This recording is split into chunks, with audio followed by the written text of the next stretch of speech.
I have the pleasure of teaching a leadership class each year with students doing their Masters of Business Administration. I always begin by asking my students to share their greatest leadership challenge. The most common challenge identified is leading without authority, especially influencing up in their organisation or influencing people in other work units or organisations. In other words, boundary-spanning leadership when they don't have much authority. In this presentation, we will look at a practical 7-step framework that provides guidance on how we can tackle this leadership challenge. The framework originates from a Harvard Business Review journal paper by Professor Gary Hamel titled "Waking Up IBM: How a Gang of Unlikely Rebels Transformed the Big Blue." It describes how a group of non-executive leaders were able to influence up in their organisation and significantly change the strategic direction of the company. Despite its origins as a case study from the business world and some colourful descriptive language, Hamel's framework represents a common approach to boundary-spanning leadership. I first recognised its value when I was researching champion-type leaders who worked at the project level to drive more sustainable practices.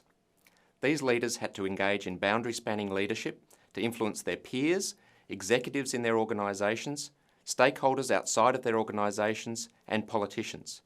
They frequently use the steps in Hamel's framework. Step 1 in the framework is to establish a point of view. Our point of view represents a clear position on the direction that we need to head, supported by a credible and compelling argument. It must clearly communicate why change is needed. Step 2 is to write a manifesto. A manifesto is a written document that explains our point of view. It can be used to engage others in order to build a shared vision. A manifesto can take many forms, from a business case to a novel. Rachel Carson's famous book, called Silent Spring, was, in effect, her manifesto to explain why environmentally harmful pesticides like DDT should be banned. Step 3 is to create a coalition. When we define leadership as a process of influence, it soon becomes clear that it's a team sport with several people playing different roles. A coalition of people has a shared vision of what needs to be achieved, coordinates its activities, and speaks with one voice. Step 4 is to pick your targets. It may sound obvious to clarify the targets for our influence attempts, but this step is worthy of careful consideration. For example, to influence a senior politician who is hard to access directly, a development leader may decide to influence the politician's most trusted advisor, influential people in their political party, and/or the general public. Understanding the targets of our influence attempts and the context in which they operate is critical. Step 5 is to co-opt and neutralise. When seeking to influence others or instigate change, resistance is likely. Hamel's framework encourages the development of win-win solutions and neutralisation of conflict with potential adversaries. For example, police in a community affected by alcohol-fuelled violence may be more receptive to a new alcohol management strategy if they were given some additional staff to help trial a new approach. Step 6 is to find a translator. When seeking to influence a person who works in a different context to us, we might need someone who can act as an interpreter. For example, we might be working in a foreign environment and seeking to influence a group of local community elders.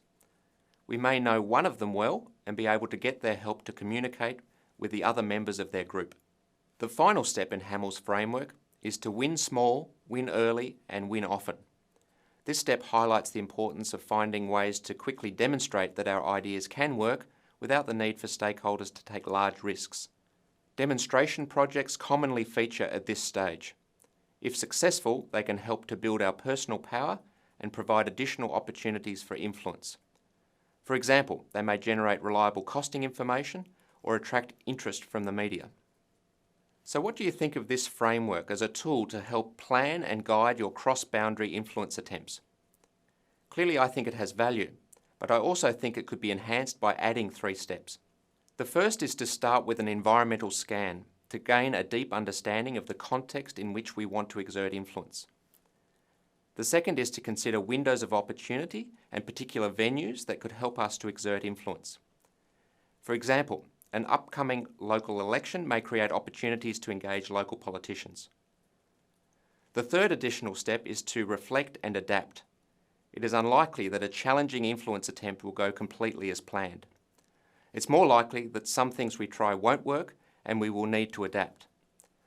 Ideally, we would also be reflecting on our own performance along the way and using that experience to grow as leaders.